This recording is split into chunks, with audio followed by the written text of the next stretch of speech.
Employers are always seeking ways to enhance their employees' productivity, and subsidizing healthy pursuits may be one way of achieving this. There are arguments on both sides, however, which we will discuss here.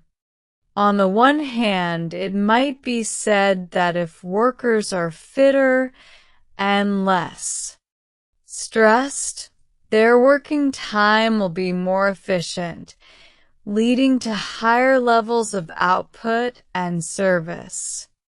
Furthermore, the work-life balance of the staff will hopefully be improved because their leisure time will be more fulfilling.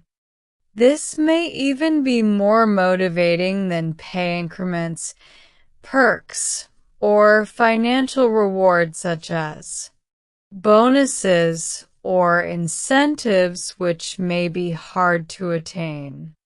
Finally, feeling healthier may lead to better job satisfaction, which is in itself a motivating factor.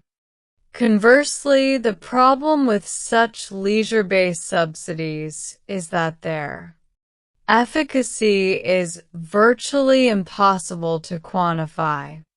For example, with target-related payments, employers can at least see whether the objectives are reached or not. It might also be said that if this budget was spent on, for instance, on the job training or day release programs, the employees would achieve better career progression and have better job prospects. These matters are all easier to measure, especially in performance reviews and appraisals, and may even help to reduce the risk of redundancy if the company restructures, downsizes, or outsources its workforce.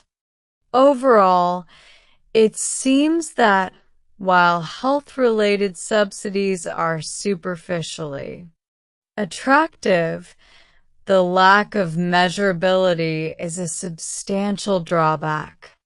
Spending funds on ongoing training would appear to be a better use of company or human resources budgets.